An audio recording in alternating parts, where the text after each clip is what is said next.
ما لا يحدث كل يوم لم يحدث أصلا في التاريخ. هذا لم يحدث لا في الحقيقة ولا في الأحلام ولا حتى في أعمق قصص الخيال. هو أصبح حقيقة الآن. نعم. ويعني سجل أنا أظن بحروف من ذهب، لأنه صراحة اليوم المجموعة استحقت هذا الفوز، باعتبار أنه أظن هذه كانت هي كلمة السر، هو أنه لا يجب أن نحترم يعني أكثر من لازم المنتخب الكوري. فبدأتم مهاجمين.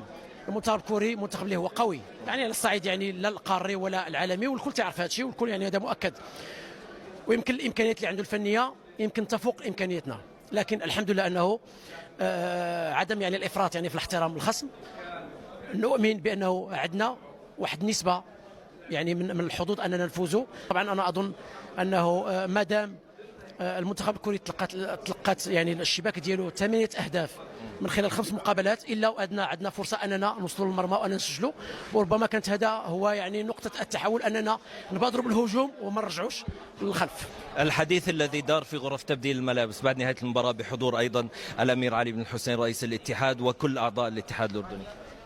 والله صراحة ما حضرتش أنا من الملعب، جيت على طول يعني المقابلات، لكن أنا أظن أنه هناك ارتياح. نعم. يعني هناك يعني فرح سعادة على المجهود اللي قدمته يعني المجموعة ككل، والحمد لله يجب أن نتشبت يعني بهذه الثقة اللي صنعناها لأنفسنا، اللي اشتغلنا عليها، بذلنا عليها واحد المجهود اللي هو كبير، يعني حتى إن شاء الله تستمر يعني المغامرة فيما يلي إن شاء الله.